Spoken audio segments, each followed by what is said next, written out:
bose bari bakwiye guhemba. Ubu ngubu tugiye gukurikizaho gahunda ya yindi ni mwebwe mwagiye mubatora, ni mwashatse yuko babahemba. Urabona aka kanya tugiye guhamagara abahanzi bagiye guhemba. Muri make hariho abahanzi, hariho n'abakozi b'Imana.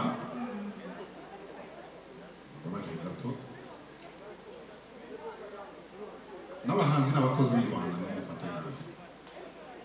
Navuga abapastori nabo baza kuza guhabwa igihembo. Yego. Ngiye gusaba Rata ja Naicha yigire hano imbere.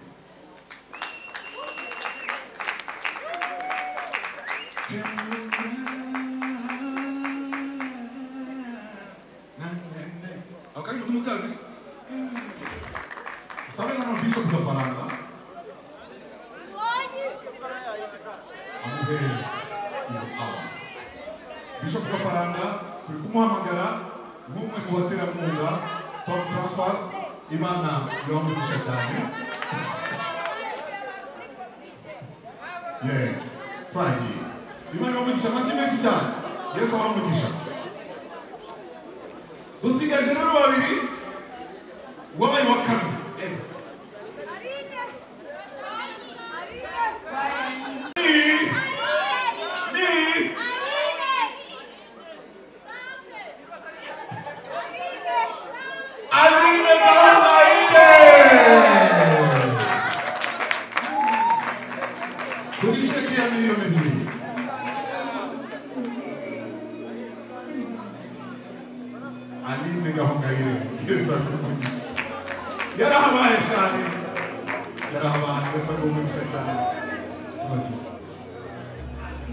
Reka dusabe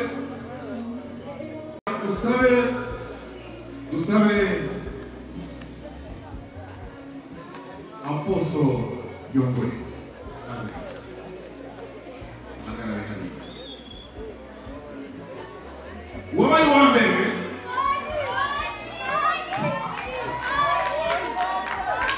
afite miliyoni zirindwi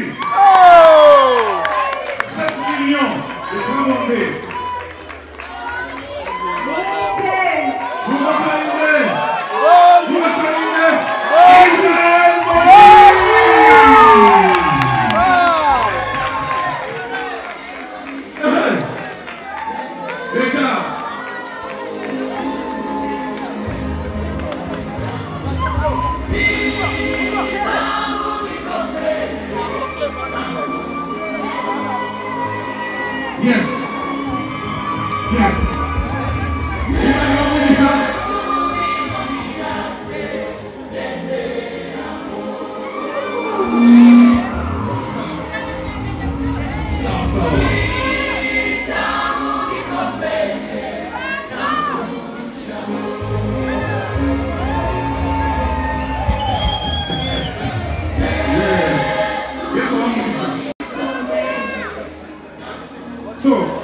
Ahubwo ibingibi abanyarwanda twabikoze mu rwego rwo kwerekana ko aba bantu bakwiye ibyiza, kugira ngo hamwe n'aya mashe inyuma yayo harimo n'ibikorwa byinshi bazakorerwa. Umuyobozi wa Rwanda Gospel Star araza kubinoza. Twebwe rero muri kampani ya Frize aba bantu twasanze nyine bakwiye ibyiza, kuna kuvuga ngo Berino for winner cyangwa se champagne y'abatsinzi. Nicyo kintu twageneye aba bantu. Ntabwo tubahaye inzoga, ni nana alcoholic cocktail, ni ikinyobwa kidasembuye, ni champagne igenewe abatsinzi. Buri wese rero mu bahawe igihembo twamugeneye iyo mpano, nagera mu rugo agaturitse akarusogongere yumva ukuntu mwabagira neza. Murakoze. Murakoze cyane, reka dushimire cyane abaterankunga ibinyamakuru byose byo mu Rwanda. Reka tubashimire cyane, reka dushimire cyane uwamuhaye sound nziza. Dushimira cyane Martin, dushimira cyane Titi, Imana igumugisha cyane. Hagati aho rero nabashimira cyane idekoro nabonye ahangaha nziza cyane. Dushimire cyane Safi Noana, Yesu agumugisha cyane. kugira ngo agirisha kugareka dusabe amasegonda make abo ngabo bagiye bahabwa ibihembo kugira ngo bagaragaze ikiri ku mutima wawe. Igisubizo akoze perezida ntabwo ari kubona nyine kugira ngo igisubizo mu by'ukuri turishimye cyane. Ikidushimishije nuko twabaye muri aya marushanwa, si amarushanwa ariko iby'Imana ni ukubaho n'iby'isi biraba bikagenda gutya, n'iby'Imana rero bigomba guhabwa agaciro. Ayo mafaranga mwakoze kuyaduha ni agashimwe bigaragara. Turabashimye mwese abitabiriye kandi itari cyagenze neza, habaye umunezero yo gufatanya na buri Imana ibafashe. Amen. Haleluya. Imana ibahumugisha kudukunda ndetse n'abadutuye. Ibishimwe duhawe turabishimiye, ntabwo ari ibihembo gusa ariko baritura abafite bose kandi baritura Gaby, tuzanihagamira Gaby. Haleluya. Imana igumugisha cyane. Reka tubize mbonyi. Haleluya. Abashimye n'umugisha. Niki ushaka kuvuga n'umushinga wanjye twabonye urugendo rwo gutegura iki gikorwa cy'umunsi. Niki nubwo hahembwe abangaba ariko mabwiza ariko buri wese mu mwanya wahagaze neza. Ntabwo tuzi kwiga cyane kurusha, ntabwo turi bakoze cyane kurusha. Buri muhanzi wese muri angere yakoze ku mutima wawe. Rero abahanzi bose bafatanyije bagiye gutsinda bakunda. Rero iyo ceke rwose nanjye kuko mwanditse abahanzi bose bafatanyije bose namwe mwabishyigikiye. Amazi menshi cyane.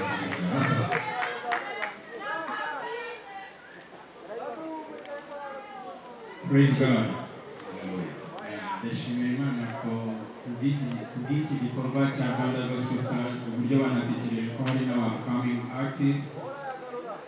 Icyo nizeye cyo nuko ibyiza biri imbere. Hari na gahunda nari gutegura Imanzi on the way.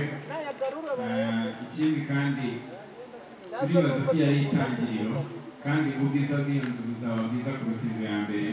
Haleluya. So ndasaba ubutaha n'iki gikorwa nicyongera kugaruka twese tuzakigire nk'icyacu, kuko finally we have one heaven, one God. God bless you. Amen. Reka mpamagare Apotre Yongwe aze. Imana igumugisha yabanye natwe rwose muri gahunda zose. Imana igumugisha Apotre Yongwe rwose, sinzi binyazazi wawe ushimira Imana ibitangaza Imana yakoze. Dusoza reka duhaguruke twese hanyuma dusengere gutandukana. Kandi Bibiliya iravuga ngo iyatangiye umurimo wayo mwiza ni nayo izawusohoza. Imana yaratangiye kandi irashohoje.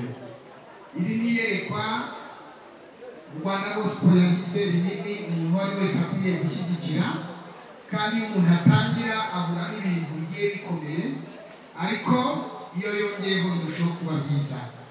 Muzakomera rero, muzagera kure, muzakora iby'ubutwari, kandi ibyo mwakoze mureke dukomere amashyi. Amashyi nayo twahinze kuyatanga. Dukomere abantu bateguye iki giterane amashyi, kandi tubabwire ngo buri muntu wese uri aha afite inshingano mu gukunda aba bahanzi, kubasengera no kubashyigikira. Hanyuma afite inshingano zo kuzamura urwego rw'abahanzi.